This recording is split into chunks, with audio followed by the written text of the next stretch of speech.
Well, students right here in downtown Phoenix, they are using AI to help them practice some really difficult conversations with patients or even their loved ones. It is one of the most uncomfortable parts of the job for them, but this technology is really making it a lot easier to not only teach this important skill, but apply it in the real world. So our Troy Lynch is live in the studio with us with more on how this works. This is an interesting concept here. Yeah, it's a very interesting concept because you're basically using these robots, AI, and practice these skills so then you can eventually be better whenever you're in those real world scenarios. So it's a project that's been in the works for over a year, and Creighton faculty and computer science students, they work together to develop an AI chatbot to help these nursing students practice giving a diagnosis or having difficult conversations with patients and their loved ones so they're ready to do so in the real clinical world.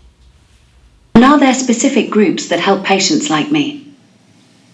Yes, we can get you in contact with a support group with patients who have your similar diagnosis. It helped me replace filler words or things that I just say so easily, like, oh, I'm so sorry, or I understand what you're going through.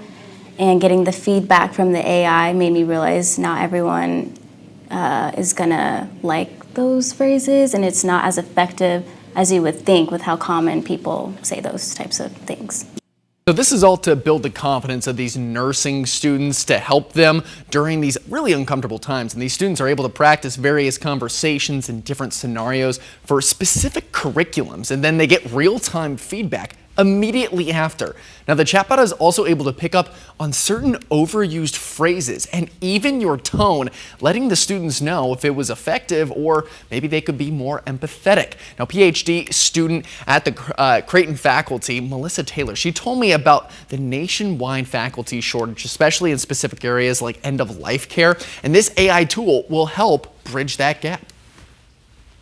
We teach them different communication styles, different frameworks that they can use throughout the sim to give them the tools to have these conversations in a structured way, to kind of set them up for success and have them have a plan to walk through something that's really uncomfortable. So Creighton University is one of the first to use this kind of technology for this purpose, but they've been getting great feedback from it. However, Taylor tells me that you can't just use a typical AI chatbot like ChatGPT for this kind of training. It takes a very specific type of program that you would have to design or even customize. We're live here in the studio. Troy Lynch, 12 News, Today in AZ. All right, fast.